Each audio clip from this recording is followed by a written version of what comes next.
Ya estamos de regreso. En Pulso, su opinión es importante. Puede visitar nuestra página de internet. Amigas y amigos, qué bueno que siguen con nosotros en este su programa Pulso Fórmula. El día de hoy, como les comentamos, un invitado especial, ex senador de la República, un hombre que además con su tierra, Nayarita, ha cubierto una función de verdad muy, muy importante. Y hoy, además, director general del Centro de Estudios de las Finanzas Públicas de la Cámara de Diputados a nivel federal. Te doy la bienvenida al doctor Raúl Mejía. Bienvenido. Muchísimas gracias, Claudia, con un placer estar contigo. No, es un gusto de verdad, porque además es un tema que hemos comentado el día de hoy con todos aquellos que nos están viendo en México, en Estados Unidos, un tema que no es fácil, el tema del crédito de la banca, el tema de las finanzas públicas, pero que a veces hay un poco que comentar. Yo te pediría que nos comentaras cuál es la importancia del crédito tanto en la economía de las familias como en la economía en lo general. Fíjate que todas las economías del mundo requieren un sistema bancario que sea muy rentable, que sea competitivo y que sobre todo dé créditos adecuados a las familias y a las empresas, porque es necesario para crear los empleos, tener financiamiento, tener créditos. Y el sistema bancario en nuestro país ha dejado mucho que desear en los últimos años. Fíjate, simplemente te doy un dato, en relación al Producto Interno Bruto, que pudiéramos medir qué es lo que hace el crédito en función a él, tenemos el 21% de participación del crédito en el Producto Interno Bruto, cuando otros países tienen el 60%, el 100%, el 140%, y nosotros en el 1994 ya teníamos el 46% de crédito en relación al Producto Interno Bruto. Es decir, que la banca ha perdido dinamismo, ha perdido su razón de ser, ha perdido su responsabilidad social de apoyar las actividades productivas. Y ahora, ¿qué es lo que está sucediendo? Que tenemos un crédito escaso, que no es suficiente.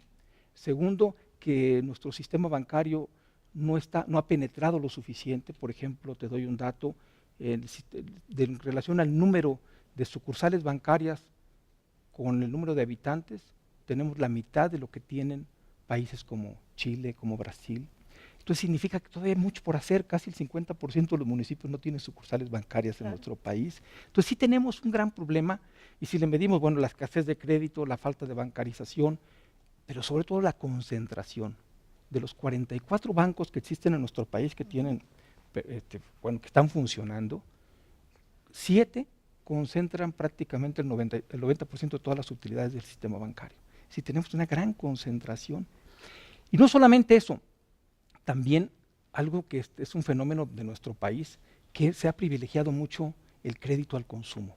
O sea, la banca no está prestando a mediano ni a largo plazo, sino en forma de corto plazo y al consumo, no a las actividades productivas. Es decir, al consumo para que se compren vehículos, para que se compren cosas de corto plazo por ejemplo, bueno, para que se usen mucho las tarjetas de crédito, pero no para empresas, para proyectos de pequeñas y medianas empresas que den empleo, Raúl. Sí, por ejemplo, fíjate, las tarjetas de crédito, que es algo muy general, cualquier persona, cualquier ciudadano, va a pedir un crédito para una actividad productiva y le dan largas meses en trámites, etcétera, y luego, bueno, se lo niegan si no tiene las garantías suficientes, pero cuando tú solicitas un crédito al consumo, o sea, a través de una tarjeta de crédito, bueno, te la llevan hasta tu casa, ¿no? Con tal de que, o te la van regalando para que tú puedas consumir. Es una trampa muy grande para los mexicanos porque no es conveniente endeudarse al corto plazo y con tasas altas. Tasas altas, ¿por qué? Porque la tarjeta de crédito tiene un costo en las tasas de interés de aproximadamente el 30% en promedio. Cuando tú ahorras, te pagan el 3 o 4%. Pero cuando tú consumes te cobran el 30%. Si tú pides un crédito hipotecario te cobran el 15% en promedio la banca. Pero entonces, ¿qué es lo que está sucediendo? La brecha entre lo que te dan por ahorrar y lo que te cobran por prestarte es una brecha muy grande. Por eso sí tenemos una banca muy rentable, tenemos una banca muy sólida, tenemos un índice de capitalización del sistema bancario mexicano mucho más grande que en otros lados. Tenemos un índice de capitalización del 16.5% en nuestro país. Cuando Basilea III, que es la que norma a nivel internacional, nos dice que lo recomendable en estos momentos es el 10.5%. Entonces es demasiado rentable, está demasiado capitalizada, pero tenemos créditos distorsionados, no están apoyando a las actividades productivas. por darte otro ejemplo, en el 94 el crédito al sector agropecuario era como del 7%, ahora es como del 1.3% en forma global. Es terrible, ¿verdad? Lo que le está pasando, bueno, de por sí en el campo la situación difícil y muy pocas posibilidades de obtener un crédito para aquellos que están en las actividades productivas del campo. ¿Qué se podría hacer, Raúl? Yo creo que lo que tenemos que hacer es dinamizar a la banca de desarrollo. La banca de desarrollo necesita cumplir más para sustituir la banca comercial, la banca privada, porque bueno, si alguien tiene que prestarle al sector agropecuario, tenemos una financiera rural, tenemos un FIRA, tenemos instituciones que se han creado en México para que cumplan con ese propósito, pero sin embargo han dejado mucho que desear, porque en lugar de prestar y de seguir prestando, ahora bueno, disminuye su participación en el mercado crediticio en este país. Por ejemplo, y otro asunto, aparte de que es al consumo el crédito, también es al sector público. El sector público también está adquiriendo mucho crédito, recursos. Tú ves como, bueno, los gobiernos de los estados, los gobiernos municipales, incluso el gobierno federal a través de la deuda interna, pues, capta muchos recursos, emite valores, y bueno, esto es deuda interna que permite, bueno, pues que los bancos ganen, pero que no arriesguen, porque bueno, pues prestarle al gobierno es crédito seguro. No, y además un tema importante porque finalmente la banca comercial tiene como el lucro como su principal factor que lo mueve. Esta banca de desarrollo en México le ha faltado impulso y hay muy poco de estas, por ejemplo, algo que comentabas, si en la banca comercial hay muy poca presencia en los municipios, es prácticamente inexistente en la banca de desarrollo. Uno tiene que venir y buscarlo verdaderamente con lupa, dónde están las sucursales.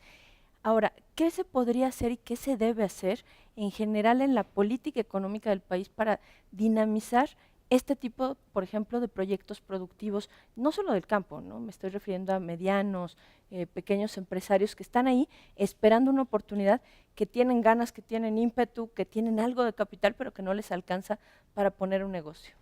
Y sobre todo, requieren mucho financiamiento. Fíjate, otro de los temas que es importante es que en México las empresas no recurren al sistema bancario para sus créditos. El 80% aproximadamente de sus necesidades crediticias a corto plazo lo da los proveedores y les afectan su flujo de efectivo a las empresas, pero no tienen otra alternativa, porque ¿cómo logran financiamiento? No tienen ni en la banca de desarrollo ni en la banca comercial, entonces recurren a los proveedores, entonces es un asunto que está distorsionando también a nuestras empresas. Y luego nos preguntamos, ¿por qué no crecemos? ¿Qué es lo que está pasando? ¿Por qué no crecemos? No, pues para crecer necesitamos créditos a buenos plazos, a buenas tasas, para que permitan que las empresas puedan salir adelante. Y la banca de desarrollo, pues tuvimos durante muchos años a Nacional Financiera, al Banco de Comercio Exterior, a Pansefi, para el pequeño comercio, traían sus vocaciones. ¿Cuál fue la etapa fuerte de estas instituciones? En los 90s, 80s, 90s aproximadamente. Y después vino, como que nosotros en la política económica, y regresando a una de tus preguntas, es como que vamos a los extremos. Le pusimos control a la banca porque tuvimos un proceso desgastante que deterioró mucho las actividades económicas por créditos maldados, etcétera, y la situación del FOBAPROA y todo ello. Pero luego nos fuimos al otro extremo. Es que el crédito es un instrumento, y entonces tenemos que provocarlo. El gobierno federal tiene la obligación de provocar los créditos para que las empresas tengan financiamiento. Toda la innovación que existe en el mundo, por la Corea del Sur es un ejemplo de lo que está provocando en innovación, requiere financiamiento. Muchas buenas ideas con un poco de financiamiento pueden dar empleos y salir adelante, incluso exportar, pero nosotros no tenemos quien dé esos créditos. Así es. Pero entonces tiene que ser fomentado desde el Estado. Yo creo que lo que acabas de decir es muy importante. China, por no decir ya otro país, pero China, que es impresionante su poderío económico en este momento, ha fomentado desde el Estado también que esto suceda. Vamos a ir a un corte, regresamos en esta entrevista también muy interesante sobre el tema banca y crédito.